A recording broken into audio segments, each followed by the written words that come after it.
सज्जन नहीं मोक्ष को पंथ अधिकारी आते नहीं पढ़े सुने जो ग्रंथ। એટલે જે વેદાંતનો અજાતવાદને જે જાણવો છે એ વિષયને જાણવા માટે કે એ વિષયને સાંભળવા માટે એ વિષયને ભણવા માટે કોઈ અધિકારીઓ બિલકુલ ઓછા મળે છે. કેમ કે દરેક લોકોમાં વિષયના સુખની ઈચ્છાઓ ઓટોમેટિક ઉત્પન્ન થયા કરે છે, પણ મોક્ષ માર્ગ માટેની કોઈ ઈચ્છા કરતો નથી. તો મોક્ષ માર્ગની ઈચ્છા ના કરે તો એનું અધિકારીપણું સત્યને જાણવામાં આવતું યથાર્થ હોતું નથી. જ્યારે કોઈ ઈચ્છા કરે મોક્ષના માર્ગની ત્યારથી અધિકારીની તેની પગથી ચાલુ થાય છે. અધિકારીના જે લક્ષણો છે એમાં મુમુક્ષા એટલે ઈચ્છા કરવી. તો અધિકારીના લક્ષણોમાં પહેલું એક પગથિયું શરૂઆત થાય છે કે શુભ વિચારણા, શુભેચ્છા, શુભ વિચારણા. તો ઉત્તમ વિષય જે આપણે પ્રાપ્ત કરવાનો છે શું છે કે હું પોતે બ્રહ્મ છું એવું અનુભવવાનું છે. હું પોતે મને મળી ગયો, હું મારે હવે ગોતવાનું રહ્યું નથી. તો કેવો છું, તો શું મને નડતું હતું. મીનાબેને કીધું કે જાણવા જેવું જે હતું એ જાણી લીધું અને અવિદ્યાની નિવૃત્તિ થઈ ગઈ, દુઃખનું નિવારણ થઈ ગયું. હા, એ પોતાએ આત્મનિવેદન કર્યું.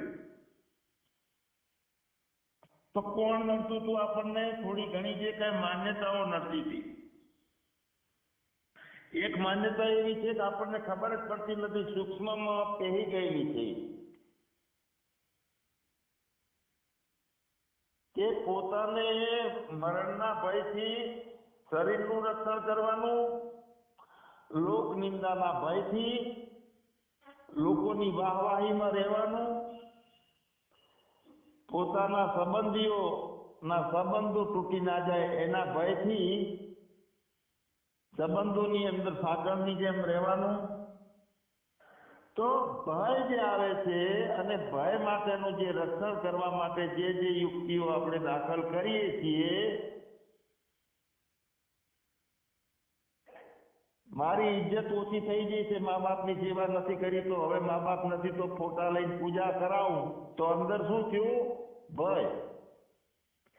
તો ભયથી પોતાનું રક્ષણ કરવા માટે જે જે આગ્રહ ઉભો થાય છે, જે જે અભિનિવેશ ઉભો થાય છે એને અભિનિવેશ કહે છે, આગ્રહને. તો એ અભિનિવેશ પોતાને દેહ ભાવને અવગણી, દેહ ભાવને રાખી, બ્રહ્મ ભાવને અવગણી અને પોતાના રક્ષણનો આગ્રહ હોય છે એની અંદર. તો આ એક ક્લેશ છે, છેલ્લા નંબરનો 5મો ક્લેશ, અભિનિવેશ. બીજા બધા ઘણા બધા છે. આપણને સંપૂર્ણ વૈરાગ અને વિવેક સાથેનું જ્ઞાન કેમ નથી થતું? એમાં આ ક્લેશ બહુ મોટો મોટો છે કે પોતાનો રક્ષણ એટલે શરીરનું રક્ષણ, દુઃખ ના આવે એનું રક્ષણ, નવ જન્મ મળશે તો ખરાબીઓની નહીં મળે ને એવો ભય. કેટલી જાતના ભય ભર્યા છે. મારી સંપત્તિ જળવાશે કે નહીં, બગડી જશે તો શું કરીશ? એના માટે રક્ષણ કરવાનો જે જે કઈ આગ્રહો, ક્રિયા નહીં, એ ભય અને ભયથી ઊભી થયેલી કલ્પનાઓનું રક્ષણ કરવાનો જે આગ્રહ છે એને અભિનિવેશ કહે છે. અને દરેકને હોય છે, ખબર હોતી નથી. 5 ક્લેશો જે છે ને, આપણા મૂળ 5 ક્લેશો કયા છે? અવિદ્યા, અસ્મિતા, રાગ, દ્વેષ અને અભિનિવેશ.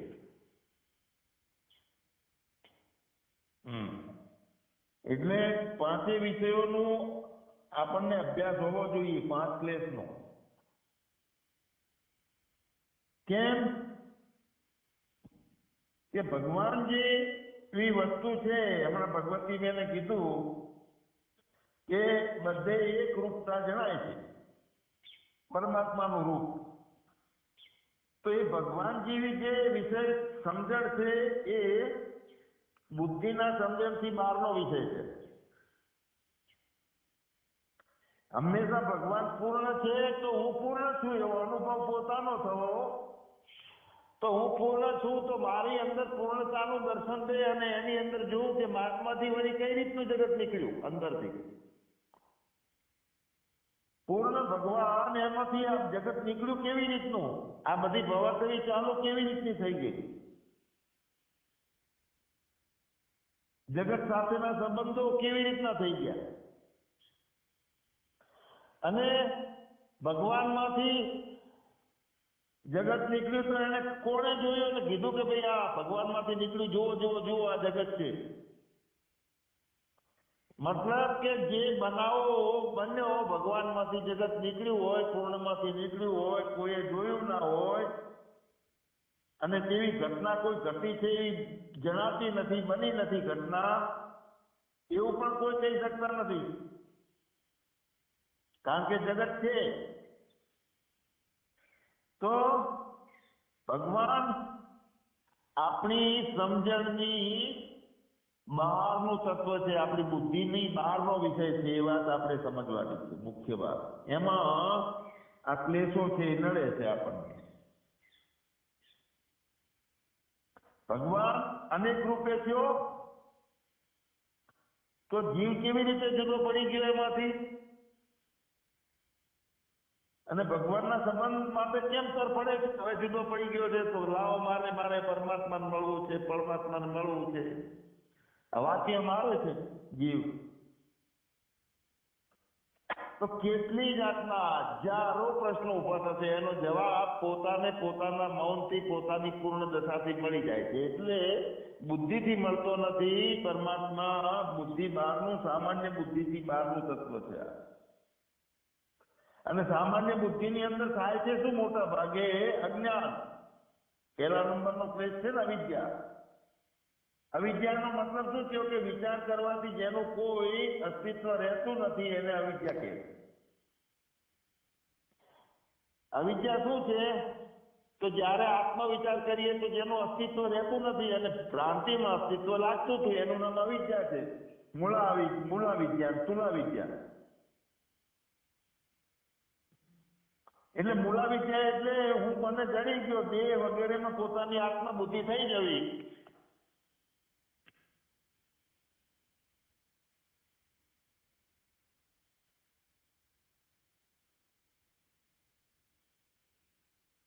પોતાના દેહની અંદર પોતાની હું બ્રહ્મ છે એવું જાણી લીધું. જેમ જે કોઈ આવે આપણી સામે, મોઢું બાંધીને આવે તલવાર લઈ અને એપ્રિલ મહિનામાં એપ્રિલ ફૂલ બનાવવા માટે, દરવાજો ખોલો એટલે તલવાર ઊંચી કરે એટલે સામે જોનારું શું થાય? એનું દશા બીયાઈ જાય. તો બીયાઈ જાય છે, પણ એને એમ થાય કે લાવો હવે મોઢું ખોલી નાખું. મોઢું ખોલે તો ખબર પડી કે આ તો હરિભાઈ આંગિયા વાળા છે, બીજો કોઈ નથી, એટલે ભય જતો રહ્યો. તો આ ડાકુ છે એવું તરત બંધ થઈ જવું અને હરિભાઈ છે એવું જણાઈ જવું, એ મૂળા અવિદ્યા જઈ. અને સ્થૂલા અવિદ્યા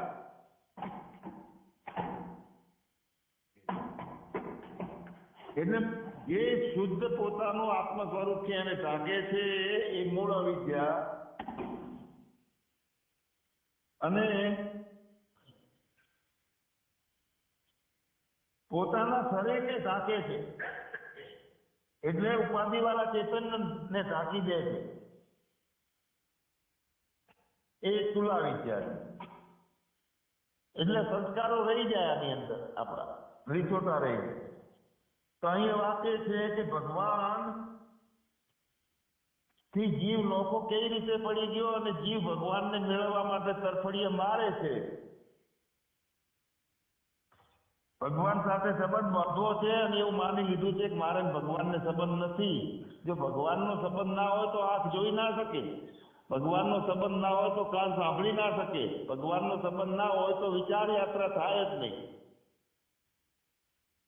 અરે ભય ને ક્રોધ આવે તો ભગવાનનો સંબંધ છે, કારણ કે એની પાછળ એક શક્તિ રહેલી છે. તો ભગવાન આપણી સામાન્ય સમજણની બહારનો વિષય છે, પણ આપણી સાથે ને સાથે છે, દૂર નથી, બીજો નથી, એને મળવામાં એક મિનિટની એક ક્ષણની વાર નથી, એવો છે. પણ સામાન્ય બુદ્ધિવાળી સમજણથી ગોતવા જઈએ છીએ એટલે જડતો નથી. ગોતવા જઈએ છીએ એટલે અંતે જાય. ભગવાન તું રહ્યો છે પડદાની પાછળ, અને જ્યારે જેમ એમ બતાવ્યા કરે કે તું નથી, પણ આજે હું મારો ફેસલો કરી નાખું, કાં તો તું નથી કાં તો હું નથી. સામાન્ય બુદ્ધિથી પરમાત્માની શોધ કરવા માટે નીકળીએ તો ખોટું નથી. સામાન્ય બુદ્ધિની અંદર પરમાત્માનું તત્વ વિશેની પછી શોધની શરૂઆત થાય. ધીરે ધીરે ધીરે બુદ્ધિમાં શક્તિ વધે એટલે શોધના બદલે બોધ ચાલુ થાય. પછી એટલે મૂળ વાત એ છે કે જન્મજાત જેટલા સામાન્ય બુદ્ધિના જે કઈ હું એમાંથી આપણે બધા એમાંથી પસાર થયા છીએ કે વાસ્તવિકતામાં અજ્ઞાનના કારણે અભેદ પરમાત્મા તત્વ છે, જેનો ભેદ નથી થતો. એની અંદર ભેદો આપણે જીવના ભાવમાં આવી અને નોખા નોખા ભેદો ઉભા કર્યા છે, અને એ ભેદોનું નામ છે ક્લેશ, અવિદ્યા, અસ્મિતા, રાગ, દ્વેષ અને અભિનિવેશ. એમાં અભિનિવેશ એટલે આપણે વાત કરી કે કોઈ પણ જાતનો ભય અંદર હોય, માનહાનિનો ભય હોય, નવા જન્મનો ભય હોય, ધનહાનિનો ભય હોય, શરીરના દુઃખનો ભય હોય, કે આપણા પાપો બહાર આવી જશે એનો ભય હોય, તો એના રક્ષણ માટેનો જે આગ્રહ થાય એને અભિનિવેશ કહેવાય. દ્વેષ છે તો સામાન્ય આપણને ખબર પડે છે કે જે ગમતું નથી, અનુકૂળ નથી, એવી વસ્તુના જ્ઞાનથી ઉત્પન્ન થયેલી જે બુદ્ધિ છે, બેચેનવાળી વૃત્તિ છે, દ્વેષ છે, રાગ છે, અભિનિવેશ, આ બધી વૃત્તિ છે. અવિદ્યા વૃત્તિ છે. અણગમતી વસ્તુના જ્ઞાનથી ઉત્પન્ન થયેલી બુદ્ધિની વૃત્તિ એ દ્વેષ, અને ગમતી વસ્તુના જ્ઞાનથી ઉત્પન્ન થયેલી બુદ્ધિની વૃત્તિ એનું નામ રાગ. ઘણી વખત આપણને એમ થાય કે ગુરુ મહાન છે, ગુરુ સાથે આટલા મહાન છે, શું છે એની અંદર રાગ નથી, નહીં જોવાનો. ગમતો પદાર્થ, ગમતી વસ્તુ, ગમતું જ્ઞાન થી ઉત્પન્ન થયેલી બુદ્ધિની વૃત્તિ છે, તો તે આત્મ તત્વના જ્ઞાનમાં રાગ જે છે એમાં ખાસ શાસ્ત્ર ઉપરનો રાગ અને ગુરુ ઉપરનો રાગ, એ બે તો મુખ્ય નડે. અસ્મિતા એટલે બુદ્ધિ અને આત્માને એક સમજી લેવા. હું છું એ અસ્મિતા, અસ્મિ એટલે હું, અને હું પણ એનું નામ અસ્મિતા. અસ્મિ એને સંસ્કૃતમાં હું કહેવાય છે, અસ્મિતા એટલે હું પણ. તો અમુક અસ્મિતાઓ રાખવા જેવી હોય છે. આનંદપણું રાખવાનું ભલે અસ્મિતા કહેવાય, સુખપણું રાખવાનું છે. જ્યારે જ્યારે જે શાસ્ત્રો ઉપર કે પોતાને સજાતી વિષયના પ્રવાહ ઉપર જ્યારે પ્રેમ દાખલ થાય ને, તો એ પ્રેમપણું છે, એ અસ્મિતા છે, અમુક રાખવું પડે. અને અવિદ્યા છે એટલે આપણું જાણીએ છીએ. અહીંયા વાત એ કરતો હતો કે જન્મજાતથી અજ્ઞાનના કારણે દરેક માણસોના વિચારોમાં ભેદો ઉત્પન્ન થાય છે, બેપણાનો ભાવ ઉત્પન્ન થાય છે, અને ભૂતકાળ આવે છે. એમાં પેલો આવો હતો ને એને મારું આમ કર્યું હતું, મારે એનું આમ કરવું છે, એમાં ભવિષ્યકાળ આવે. એટલે ભૂતકાળ ભવિષ્યકાળ જેમાં આવતો હોય એ ભેદ બુદ્ધિના કારણે આવે છે. હવે અહીંયા અભેદતાનું દર્શન કરવાનું છે. આપણે ઈશાવાસ્ય ઇદં સર્વમ યત્કિંચિત જગત્યે જગત કેવું છે? અભેદતા એટલે પૂર્ણમદ પૂર્ણાત પૂર્ણમુદચ્યતે, પૂર્ણમાંથી પૂર્ણ જ લેવાનું, છતાં પૂર્ણ જ બચે, અને જે લીધેલું છે એ પૂર્ણ જ રહે. એટલે જ્યારે જ્યારે જે વિષય આપણે સંસારિક સામાન્ય બુદ્ધિમાં આવતા ત્યારે આપણે શું નક્કી કરતા કે ના કુછ હે ના કુછ હુઆ ના કુછ હોવનહાર, નારાયણ તું બેઠ કે આપના ભવન બુહાર, એટલે કાંઈ છે નહીં, કાંઈ થયું નથી, કાંઈ થવાનું નથી. એટલે આ વાક્ય છે ને, આજથી હું 23 વર્ષનો હતો એ વખતે મને મારા મોટા ભાઈની સાથે મારો સત્સંગ ચાલતો ને, એક વખત એમને કીધું કે કાંઈ છે જ નહીં ને શું વિચાર કરવાનો, એટલે ખીજાઈને કીધું. એ વખતે મને ચોટ લાગી હતી. એ વખતે એક શબ્દ તો એવો વાપર્યો હતો ને એમને કે નથી કોઈ ગાંડેથી ભડાકા કરતો ગાંડ જ નથી ને, આવો શબ્દ વાપર્યો હતો. કોઈ બન્યું જ નથી ને, જોવો તમારા સિવાય બીજું કોઈ દેખાય, હાથ ઊંચો કરીને આકાશમાં કરતા ને. એ વખતે મને વ્યાપકતાનો ખ્યાલ આવ્યો તો એવી વાણી નીકળી. હવે મતલબ કે અભેદતા છે, એની અંદર ભેદ ઉત્પન્ન થઈ ગયા છે. તો પોતે પોતાને જીવડો માની લીધો છે, જન્મ્યો છે એમ માની લીધું છે, મરવાનો ભય છે એમ માની લીધું છે, બીજો છે એમ માની લીધું છે. ખાલી પ્રતીતિ થાય છે વૃત્તિના કારણે, એને સાચું માની અને ક્રોધો કરીએ છીએ ને દ્વેષો કરીએ છીએ, અને નોખો નાટકમાં જીવન ચાલુ રહે છે રામલીલામાં. અભેદતાની બુદ્ધિ નિર્માણ થવી જોઈએ. ભેદ તો અવિદ્યાના કારણે થયો છે, માયાના કારણે બેપણું દેખાય છે. ઘણી વખત હું કહું છું કે તમારા કપડાના જે રૂમાલ છે એની અંદર એક ગાંઠ વાળો, તો ગાંઠ વાળી તો કપડું અને ગાંઠ બે દેખાણું કે નહીં? તો કપડું નથી એટલા માટે ગાંઠ કપડાને ગોતે છે. ગાંઠની ઉપર નીચે અંદર બહાર બધે કપડું છે.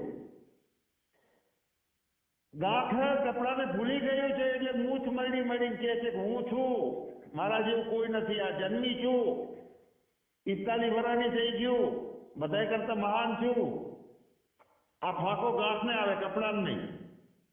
હવે એને કહેવામાં આવે કે તું કોણ છે, તો કે હું ગાંઠ છું. તો ગાંઠ હોય તો કપડાને મૂકીને મારી પાસે એક બાજુ આવી જાય, કપડું ના આવવું જોઈએ હાથે.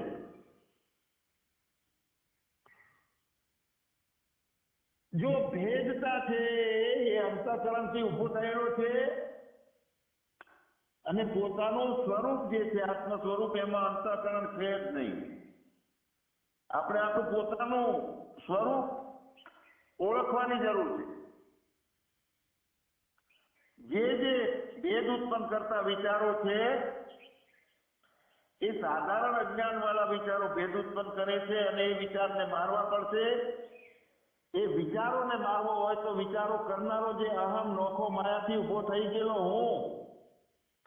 હું હરિભાઈ છું, જ્ઞાની છું, આટલા પૈસા વાળો છું, આ આશ્રમનો મહંત છું, સંત છું, તો જેને મૂળમાંથી ઝાડને વાઢીને મૂકી દો તો પાંદડા ખેલાવાનો નથી. એમ જે વિચાર કરવા વાળો અહમ, એટલે શાસ્ત્રમાં કીધું કે તૃષ્ણાઓને છેદવી પડશે, રાગ દ્વેષને બંધ કરવા પડશે, અવિદ્યા કાઢવી પડશે, રાગ દ્વેષ બંધ કરી અભિનિવેશ પણ દૂર કરવો પડશે. તો એ બધું કરવા કરતા આ બધું ઊભું કરવા વાળો જહી મદ છે એને હણી નાખ. અને એ મદ એમ કે છે કે અહંકાર વિમૂઢાત્મા, અહમ કરતું અહમ કરતું અહમ કરતું. એ અહંકાર, એ મદ, એને ફાંકો આવ્યો છે, હું કરું છું એ કરે છે. એટલે મૂળમાંથી અહંકારને મારી નાખવાનો છે. એટલે મરને જે પહેલે મર જાવે ઓર અમર હો જાવે. અને અહંકારથી ભેદ ઉભો થાય છે, અહંકાર માયા પકડે છે, અહંકાર બેપણું કરે છે, અહંકાર એમ માને છે કે હું દુઃખી છું. અરે દેહના ધર્મો છે, અહંકારે ઉભા કરેલા છે, આપણે ક્યાં દુઃખ છે ચેતનને? તો સત કાયમ રહે છે, અસત ક્ષણવાર પણ ટકતું નથી. પણ સામાન્ય બુદ્ધિથી આનો મેળ આવે એમ નથી. સામાન્ય બુદ્ધિથી તો અહંકાર સાથે સંબંધ થઈ ગયો. હવે અહંકારને વાઢીને મૂકી દઈએ ને અહંકારનો સંબંધ બંધ થઈ જાય. અહંકાર દ્રશ્યો ઉભો કરતો હતો, અહંકાર દર્શન કરતો હતો, અહંકાર દ્રષ્ટા બનતો હતો. દ્રષ્ટા દર્શન દ્રશ્યપતિ પરિણામે પરખાય ત્યારે આપણો પોતાનો આત્મ સ્વરૂપનો દીદાર જણાય.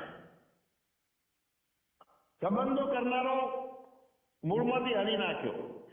જે મોટી ટોળકી ઊભી થઈ હોય ને ગુંડાગર્દી કરતી હોય અને બધું છિન્ન ભિન્ન કરી નાખ્યું હોય, આખી રાજ્ય વ્યવસ્થા, ધર્મ વ્યવસ્થા, પોતાનું જીવન, તો એનો જે ડાકુઓનો જે ચોર હોય ને, ટુકડીનો ચોર, એ ચોરને એનો મહાન જે પેલો ઠેકેદાર હોય ને એને ખતમ કરી નાખો તો એની વાયનું બધું ખતમ થાય. એટલે આપણો ઠેકેદાર કોણ છે? અહંકાર. હું જન્મ્યા પછી છઠ્ઠી ના દાડે નક્કી કર્યું એટલે હું થઈ ગયો ફલાણો. એમ વધ્યો એટલે હું વધ્યો, શરીર વધ્યું. ભૂખો થયો એટલે હું ભૂખ્યો થયો કે પ્રાણને ભૂખ લાગી. મરી ગયો એટલે શરીર મર્યું કે હું મર્યો. બધામાં એ મામો ડુપ્લિકેટ હું પેસી ગયો. એટલે એક છે, અનેક છે, એ મનની દ્રષ્ટિના ભેદ છે. એક છે એ ભેદ છે અને અનેક છે એ ભેદ છે. તો એવું મન ભગવાનને પ્રાપ્ત કરી શકે નહીં. માય કાંકલું હોય ખાલી રામલીલા, રાસલીલામાં, ઢીંગલા ઢીંગલીની રમતોમાં જીવન ચાલુ રહે. આ તો એક ક્ષણનો ખેલ છે કે તરત પોતાની ઓળખાણ થઈ જાય. એવું નથી કે જન્મારાઓ જતા રહે. તો એવું મન ભગવાનમાં જ્યારે સાધારણ મન છે, પરમાત્મામાં હું ચેતન છું આટલું બોલતાની સાથે સામાન્ય મન, સામાન્ય બુદ્ધિ ખતમ થઈ જાય. મેરે અપને સિવા કુછ નહીં. જેવું સામાન્ય માણસ જેવું મન, માય કાગલું મન ઘડી કૂદકા ઉછાળા મારતું હોય, નાટક કરતું હોય, ઈચ્છાઓ ઊભી કરતું હોય, સંવેદનાઓ ઊભી કરતી હોય, ઊભી કરતું હોય, આવું માય કાગલું મન છે ને એ માયાના કારણે અહંકારમાં છે. તો એ અહંકારને, મનને, અંતઃકરણને, મતલબ એ થયો કે અંતઃકરણમાં રહેલો જીવાત્મા છે એ પોતાને આત્મા હોવા છતાં પોતાને નાનકડો બટકો મરવા વાળો માને છે. તો એ જીવનું રૂપાંતર થવું જોઈએ. જીવને બદલવો ના હોય ને આત્માનું સુખ મેળવવું હોય. ગાંઠ પોતાનું મોત માનશે ને કે હું ખાલી પ્રતીતિ માત્ર છું, મારો અને કપડાનો ભાગ પડતો નથી, તો ગાંઠ પોતે મટશે તો કપડું આજે હાજર છે. એટલે ઘણી વખત કહું કે આ મટવાનો ધંધો છે, રસ્તો છે, આ ઓગળવાનો રસ્તો છે, પગરવાનું નથી, બનવાનું નથી, આ ખતમ થવાનો રસ્તો છે, બનવાનું નથી. પણ ભય રહે છે, જીવને ભય રહે છે. બનવાનું, મટવાનું એટલે જીવને બધું છોડી નથી દેવાનું, પણ અંદરથી કલ્પના જે થતી હતી કે હું, મારું, એ મોહનો ભાવ દૂર કરવાનો છે. એટલે બાદ સમાના અધિકરણથી જીવના વાચાર્થનો બાદ કરી અને લક્ષ્યાર્થ બ્રહ્મ રૂપે છે. અહીંયા જીવ પરમાત્મામાં ભળી જતો નથી, પરમાત્માથી દોસ્તી કરતો નથી, પણ જીવ પોતાની પરિમિતતા થોડી, પરિચિંતા થોડી અને વ્યાપક બને છે. પરિચિંતા એટલે માન્યતાથી ઊભું કરેલું પોતાનું જુદાપણું પરમાત્માથી. તો પોતાનું જુદાપણું માની અને અભેદતા થાય છે, અસંગતા રહે છે. પછી શરીર સાથેના કોઈ ભાવ નથી, દેહ સાથેના કોઈ ભાવ નથી. અને એવી વસ્તુ કોઈ પ્રાપ્ત કરી ના હોય એટલે એ પ્રાપ્ત કરવાની ઈચ્છા નથી થતી બ્રહ્મની. બ્રહ્મ કોઈ પ્રાપ્ત કરી શકતું નથી, કારણ કે બ્રહ્મનો એવો અનુભવ પહેલા કોઈ કર્યો હોય તો એની મુમુક્ષા થાય. પણ દુઃખની અંદર કંટાળો આવે છે. લોકો, સંતો કહે છે, શાસ્ત્રો કહે છે કે આમાંથી બહાર નીકળો, આત્મામાં સુખ છે, એટલે વિશ્વાસ કરી ગોતવા નીકળતા થોડો થોડો અહંકાર મટતો જાય, મોડો પડતો જાય, સરસ થતો જાય, એમ આનંદ વધતો જાય અને શ્રદ્ધા વધતી જાય અને નિષ્ઠા વધે. એટલે મારા સિવાય બીજું કોઈ નથી, હું સચ્ચિદાનંદ છું, એટલે કાયમ માટેનો છું, મરવા વાળો નથી, ચેતન છું, જળ નથી. બુદ્ધિ, અંતઃકરણ બધું જળ છે અને આનંદ સ્વરૂપ છે. એટલે મારામાં દ્વૈત બનતું નથી. તો દુઃખની નિવૃત્તિ કરવાની કોઈ આવતી નથી. મારે મોક્ષ નથી જોતો, મોક્ષ સ્વરૂપ હું પોતે જ છું. તો આવી પોતાની એક દેશી સુખ છે. બધા જેટલા મળે છે ટેમ્પરરી પ્રાપ્ત કરીએ છીએ અંતઃકરણના ધર્મથી. અને અંતઃકરણ અનેક છે, અંતઃકરણ ક્યાં એક છે? તો એકના સુખી થવાથી બીજો સુખી નથી થતો. એકના દુઃખી થવાથી બધા દુઃખી થવા જોઈએ જો અંતઃકરણ એક હોય તો. અને જે સુખ દુઃખના અલગતાના નોખા નોખા અનુભવો થાય છે એ અંતઃકરણને થાય છે, બુદ્ધિને થાય છે. જેટલી બુદ્ધિ એટલા દર્પણ છે, બધા પ્રતિબિંબો છે. સાક્ષી સુખ દુઃખથી રહિત છે. પોતે એક છે, બધા ક્લેશો વગરનો છે, માટે એને સાક્ષી કહેવાય છે. તો સાક્ષી બનીએ તો બ્રહ્મની એકતા બની શકે. જીવાત્મા સુધી છઠઈ રહેશું, સાક્ષી નહીં બનીએ તો કદી એ અખંડતા, અનંતતા, અભેદતા એટલે કે પોતાના આત્મ સ્વરૂપની ઝાંખી નહીં થાય. સચ્ચિદાનંદ